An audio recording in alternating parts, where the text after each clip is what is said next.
အဲ့ဒါလာလို့တော့မဟန်ဘူးဆိုတော့အဲ့ဒါကအချိန်နဲ့အခါနဲ့လာတာမဟုတ်အမြဲလာစားနေတယ်လို့ဖြစ်နေတယ်ဟမ်မပိတ်လဲလားပိတ်လဲလားတို့အညာတော်တော်အဲ့ပြောတယ်အိမ်မဲကွယ်တော်တော်စိတ်ပြက်ဖို့ကောင်းတာပဲစားနင်တို့အိမ်လိုသဘောထားပြီးတော့စားကုံစဲနှုံဒီလောက်ကြီးနေတဲ့ဂျားထဲမှာလာပြီးလှိုင်းသားရအနေလာပြီးတော့ဒီလိုလာထမင်းစားတာတဲ့ကြီးစံကားကအကုန်ခံပြီးတော့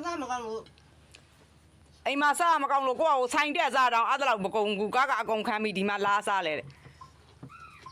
အမလေးကြီးရွှေတူမတွေဆိုတဲ့အတိုင်းအကုန်ရက်ကြီးပဲခြာနေကြီးရွှေကိုကြီးရွှေတူမတွေဟိုင်းမှာလာပြန်ပြီးထမင်းစားအောင်ကြုံပါလဲမကျွေးခြင်းလဲကျွေးနေရတယ်ကျွေးခြင်းလဲကျွေးနေတယ်ပြောတော့လဲ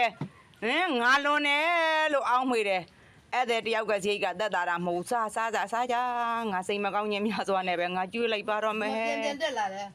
စားခိုင်းကစားတော့ထိတ်မရအောင်စားကြ